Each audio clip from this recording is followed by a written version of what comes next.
There's no doubt about it that Turkish Airlines has a huge presence within the aviation industry. Whether you would class the airline as European or a Gulf airline, there's no getting away from the fact that they're way ahead of the legacy carriers, and they're also competing on the same level as Emirates. So how is it that an airline that has more planes than Emirates and double the destinations doesn't operate the Airbus A380? Well, to simply state it, they're not interested in the plane whatsoever, but that doesn't mean they're not open to negotiations. In an interview that was done earlier on this year, the CEO of Turkish Airlines said that they have no need for the A380, but they are willing to evaluate the situation once Istanbul's major airport opens in October. So let's assume that the airline did order 10 A380s. Where would the airline use these planes? Well, during the long life of the A380, no airline has used the plane to launch any new routes.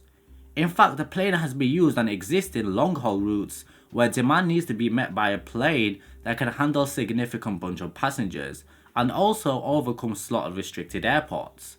In terms of new routes, we can't really assume where they would use the plane, but we can, however, look at the existing network.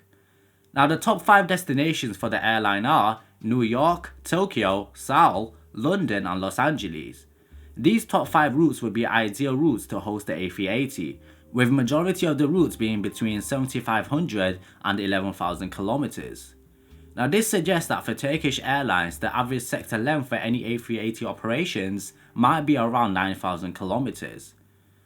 So if the airline's A380 had an average sector length of around 9,000 kilometers, then it could operate around 78 weekly flights with each of the planes. That would be 38 return flights on 10 of the planes. So even if Turkish Airlines ordered 10 aircraft, it might be looking at operating them from no more than 7 airports on a daily basis. Now taking all of what we've discussed, then Bangkok, London, Los Angeles, New York, San Francisco, Seoul and Tokyo will be the magnificent 7 routes that the A380 could serve.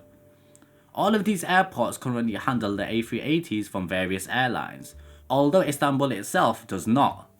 However, with the new mega airport scheduled to open later on this year, this shouldn't prove an obstacle. So all in all, the acquisition of the A380 could prove beneficial for the airline to help them alleviate the problem of slot restricted airports and also increase their load factor. Now whether the airline will actually go ahead and order a bunch of the planes, that still remains to be seen. But there are reports that they'll be looking into the possibility towards the end of this year. Now captains, I'd love to hear what you guys think of this. Do you think that Turkish Airlines should order the plane? And if so, what routes do you think it will be used on? Let me know what you think in the comments below. Thank you so much for watching my fellow friends. If you enjoyed the video, then give it a like and also consider subscribing. Check out my other videos and I'll see you guys in the next one.